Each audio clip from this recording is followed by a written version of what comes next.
ప్రభునందు ప్రియమైన దేవుని సంగమా, ప్రియా దేవుని బిడ్డలారా, దయచేసి మేల్కోండి. దయతో ఇంటి వారితో దేవుని మాటలు వినాలని ప్రభు పేరట ప్రభు నామములో మనవి చేస్తూ ఉన్నాను. ఈటీవీ కుటుంబ సభ్యులందరికీ వందనాలు చెల్లిస్తూ ఉన్నాను. బాగున్నారా? దయచేసి పిల్లరా, దేవుని వాక్యాన్ని మనం కొంత సమయం ధ్యానం చేద్దాం.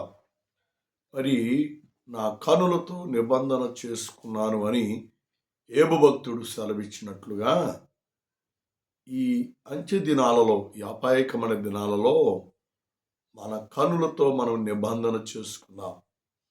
దేవుని చూచే నేత్రాలు మనం కలిగి ఉందాం. దేవుని చూచే ఆత్మ ఆలోచన మనం కలిగి మనం జీవించాలి అని దేవుని వాక్యము ద్వారా దేవుడు మనకు జ్ఞాపకం చేస్తూ ఉన్నాడు. కాబట్టి మనం ఎప్పుడు కూడా దేవుని చూచేవారముగా మనం ఉండాలి. అయితే మనం కొద్ది రోజుల నుండి మోషే భక్తుని దేవుడు ఏర్పాటు చేసుకోవడానికి మరి మోషే ఆ గొప్ప వింతను చూచి ఆ తట్టు వెళ్ళాడు. దేవుడు మోషేతో మాట్లాడాడు. మోషే దేవుని యొక్క మహిమను చూచిన మోషే, దేవుని యొక్క వెలుగును చూచిన మోషే, దేవుని యొక్క పరిశుద్ధతను చూచిన మోషే దేవుని చూడటం ప్రారంభించాడు. కాబట్టి మోషాను దేవుడు బలపరిచి, మోషే, నా ప్రజలనబడిన ఇజ్రాయేలులు ఫరో దగ్గర బానిసత్వం చేస్తున్నారు, వారిని విడిపించమని దేవుడు మోషాకు నాయకత్వాన్ని అప్పగన చేశాడు. పిల్లరా, ఈ 8వ అధ్యాయం, నిర్గమకాండం 8వ అధ్యాయం మొదటి వచనంలో మనం గమనం చేస్తే చాలా అద్భుతమైన మాటను దేవుడు మనకు జ్ఞాపకం చేస్తూ మాట్లాడుతున్నాడు. చాలా శ్రేష్టమైన మాట. యెహోవా మోషేతో ఇట్లనెను, నీవు ఫరో యొద్దకు వెళ్ళి అతనిని చూచి చాలా శ్రేష్టమైన మాట పిల్లరా, అతన్ని చూచి నన్ను సేవించుటకు నా జనులను పోనిమ్ము. దేవుడు మోషే ద్వారా ఫరో రాజుతో దేవుడు మాట్లాడుతున్నాడు. మోషే అతనిని చూచి చెప్పు, నేను చెప్పమన్న మాట చెప్పు, నా జనులు, నా ప్రజలు నన్ను సేవించుటకు వారిని పోనిమ్మని ఫరోతో మాట్లాడు. ఎంత శ్రేష్టమైన మాట అండి. మా బాబు, మూర్ఖులైన ఈ తరమవారిని మనం చూస్తూ ఉన్నాం. మూర్ఖులైనటువంటి తరమవారు ప్రజలు మనం చూస్తూ ఉన్నాం. భయంకరమైనటువంటి పరిస్థితుల్లో ఉన్న వారిని మనం చూస్తూ ఉన్నాం. మరి దేవుడు వారిని చూచి మనం ఏం చేయాలి అంటే వారితో మాట్లాడాలి. బాబు, దేవుడు త్వరగా రాబోతున్నాడు, నీవు మారు మనసు పొందు, నీవు రక్షణ పొందు, నీ జీవితాన్ని మార్చుకుని దేవుడు చెప్పినట్లుగా నీ విను అని అతనితో చెప్పమని, అతను చూచి మాట్లాడమని మోషేకు దేవుడు ఆజ్ఞ ఇచ్చాడు. పిల్లలు, ఈరోజు మనకు కూడా దేవుడు ఆజ్ఞ ఇస్తున్నాడు. పాపముల చేతను, అపరాధముల చేతను ఎంతోమంది చనిపోతున్నారు. పాపములు, అపరాధములు చనిపోవడం దేవునికి ఇష్టం కాదు. వారిని చూచి జీవము కలిగిన దేవుని గురించిన మాటలు మనం చెప్పాలి. ఆత్మ సంబంధమైన సంగతులను వారికి మనం బోధించాలి. అప్పుడు వారి హృదయాలు మార్చబడతాయి, వారి జీవితము మార్చబడుతుంది, వారి బ్రతుకులు మార్చబడతాయి, వారి నడతలు మార్చబడతాయి, ఆలోచనలు మార్చబడతాయి, వారి యొక్క జీవిత శైలి మార్చబడుతుంది, వారి వినుకిడి మార్చబడుతుంది, వారి కదలికలు మార్చబడతాయి, వారి యొక్క ఉద్దేశాలు మార్చబడతాయి. మార్చబడి జీవముగిన దేవుని చూచువారుగా ఉంటారు. జీవముగిన దేవుని సహవాసమును కలిగిన వారుగా ఉంటారు అని దేవుని వాక్యము ద్వారా దేవుడు మనకు జ్ఞాపకం చేస్తున్నాడు. మూర్ఖుడైనటువంటి ఫరో మార్చబడాలి అంటే నీవు అతన్ని చూచి, మోషే, నువ్వు అతను చూచి అతనితో మాట్లాడాలి. అతనికి నువ్వు భయపడవద్దు, అతడు పరాక్రమశాలని, అతనికి సైన్యం ఉందని, అతనికి 2 గుర్రాలు ఉన్నాయని, రౌతులున్నాయని, వీటిలున్నాయని, ఖడ్గములున్నాయని, డాలు ఉందని, బడిసెలున్నాయని, మరణకరమైన ఆయుధాలు ఉన్నాయని నువ్వు భయపడద్దు. అతని మోకమును చూడటానికి నువ్వు జడియవద్దు. అతను చూచప్పో. దేవుని ప్రజలు దేవునికి కావాలి. పంపించాయి ఫరో. మాట్లాడు ధైర్యంగా. ఈరోజు చాలామంది దేవుని వాక్యమును మరుగుని చేసి ప్రజలు ఆకర్షించినట్లుగా కల్పిత కథలు చెప్పుకుంటూ మా భక్తికి దూరం చేస్తున్నారు, ఆత్మీయతకు దూరం చేస్తున్నారు, పరిశుద్ధాత్మకు దూరం చేస్తున్నారు. కల్పన కథలకు నువ్వు మోసపోయి, నువ్వు అతను చూచి అతని మాటలకు నువ్వు లోబడి సృష్టికర్తను మర్చిపోతున్నావు, ఆత్మీయతను మర్చిపోతున్నావు, దైవికాన్ని మర్చిపోతా ఉన్నావు. ఈ రోజున చాలా సంఘాల్లోండి భర్త మీద భార్య మాట్లాడినట్లుగా, భార్య భర్తను మాట్లాడినట్లుగా, వాళ్ళిద్దరు కలిసి పిల్లలు మాట్లాడినట్లుగా, పిల్లలు తల్లిదండ్రులు మాట్లాడినట్లుగా హేళనకరమైన మాటలు, ఆత్మీయతతో కూడిన మాటలు కాదు. దేవుని వాక్యమును చూచి మాట్లాడట్లేదు, దేవుని చూచి బోధించట్లేదు బాబు. లోకాన్ని చూచి బోధిస్తున్నారు, లోక ఆచారాలు బోధిస్తున్నారు, లోక పద్ధతులు బోధిస్తున్నారు, లోక సంబంధమైనటువంటి మాటల ద్వారా అనేకులను ఆకర్షించడానికి ప్రయత్నం చేస్తున్నారు. అది చూడటం కాదండి. అలా ప్రవర్తించి అలాగా చూస్తే నీ జీవితంలో ఆశీర్వాదాలు కోల్పోతావు. అనుకుంటున్నామేమో, అబ్బో ఆడికి వెళ్ళిన తర్వాత ఆ సంఘానికి, ఆ చర్చికి వెళ్ళిన తర్వాత నేను బాగా దీవించబడ్డా అనుకుంటున్నాను. సాతాను ముందుగా నిన్ను మోసం చేయడానికి ఎరవేస్తూ ఉంటాడు. సాతాను నీ జీవితాన్ని, భ్రష్టత్వాన్ని, అంగత్వానికి త్రోసివేయడానికి సాతాను గాడు ముందు నీకేం చేస్తాడు? ఎరవేస్తూ ఉంటాడు. నేను ఆకర్షించడానికి ఎన్నో ప్రయత్నాలు చేస్తూ ఉంటాడు. ఎంత దౌర్భాగ్యం అండి, ఎంత దౌర్భాగ్యం. ఈ రోజుల్లో చాలామంది సంఘాల్లో భోజనాలు పెడుతున్నారండి. వాక్యం కొరకెట్లా, వాక్యం వినడానికి, వాక్యం ప్రకారమైన జీవితాన్ని జీవించడానికి, వాక్య ప్రకారమైనటువంటి ఆత్మీయాహారాన్ని భుజించడానికి వెళ్ళట్లేదండి చాలామంది. శరీర సంబంధమైన ఆహారం కొరకు పరిగెడుతున్నారు. ఇది ఆహారము తినుడుకు సమయమా? ఆహారం భుజించుడుకు సమయమా? దేవుడు మాట్లాడతలేదా? దేవుని చూస్తే ఇవన్నీ నీకు అక్కర్లేదండి. ఫరో దేవుడు నిన్ను చూసి చెప్పమన్నాడు. నేను చెబుతున్నాను, ఆయన ప్రజలను ఆయన యొద్దకు పంపించు. దేవునికి స్తోత్రం. హల్లెలూయా, హల్లెలూయా.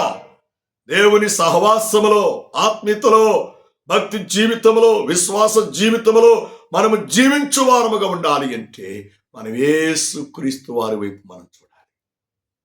ఆయనే మన ప్రాణనాథుడు, ఆయనే మన ప్రాణమునికి విమోచకుడు, ఆయనే మన ప్రాణ రక్షకుడు, ఆయనే జీవము కలిగిన దేవుడు. ఆయన్నే మనం చూడాలి. జీవము లేని వాటి వైపు చూసి ఎంచుకోవండి, వ్యక్తుల వైపు చూసి ఎంచుకోవండి. ఎంత దౌర్భాగ్యం. అలా ఉండవద్దు. యేసుక్రీస్తు వారి వైపు చూడు. యేసయ్య చెప్తున్నాడు, నాకెళ్ళి చూసావు, నువ్వు బలం పొందుకున్నావు, నువ్వు శక్తిని పొందుకున్నా. ఇప్పుడు ఫరోను చూడు, నా మహిమను చూచావు.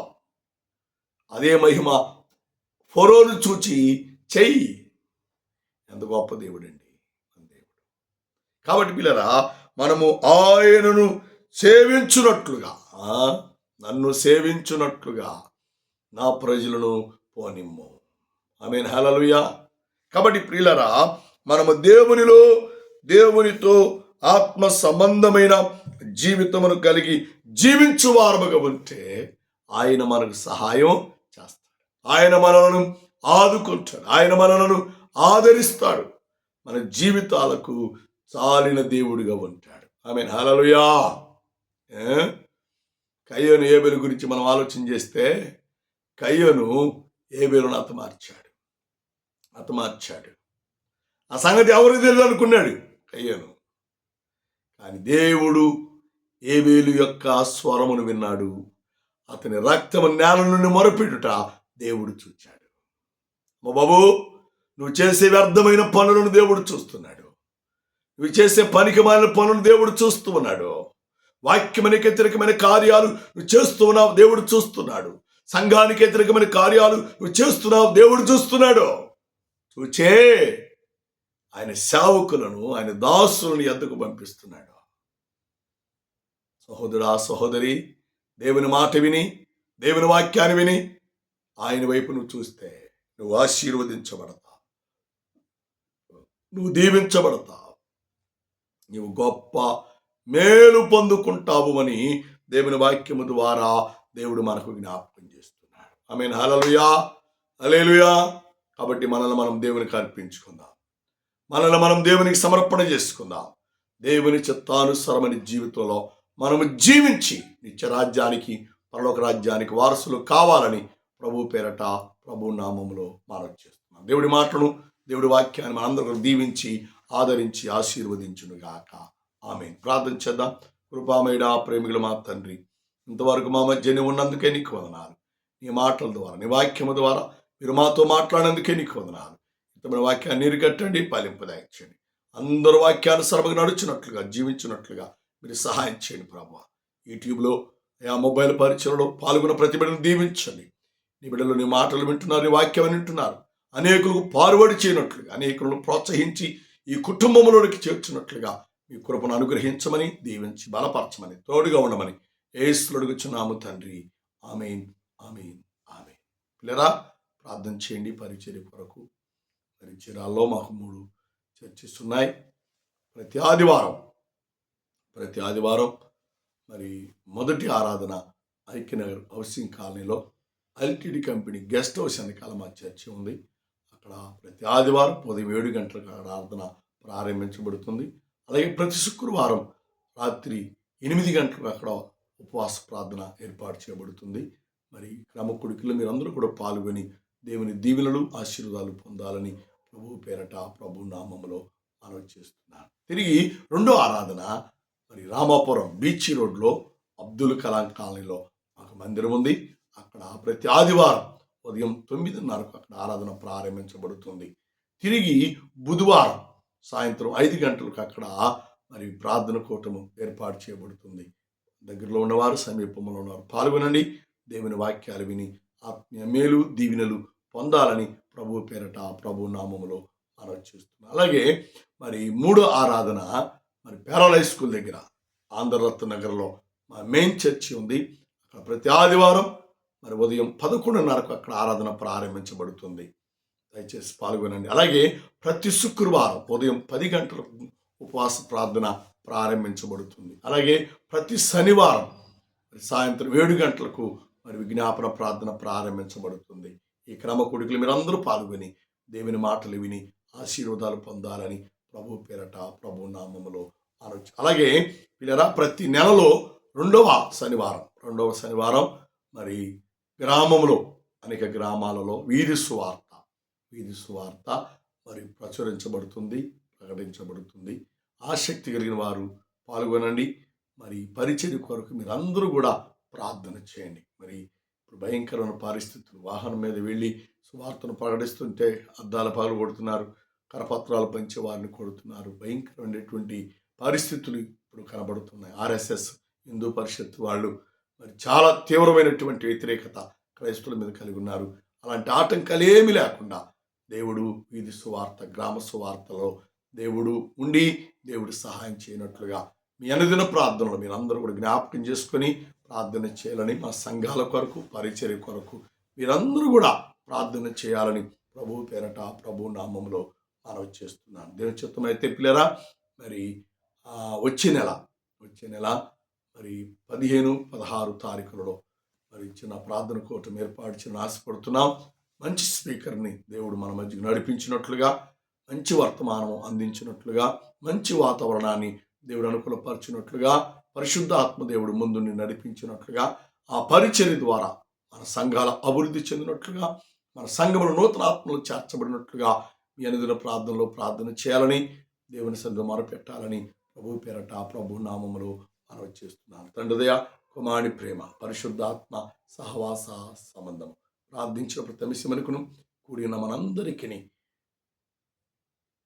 దేవాని మరొక ప్రతి ఆత్మకును సకల పరిశుద్ధులకు ఆయన రాకడ వరకు తోడి నడిపించి, దీవించి, సంరక్షించి, ఆశీర్వదించి, భద్రపరిచి నడిపించును గాక. ఆమేన్, ఆమేన్.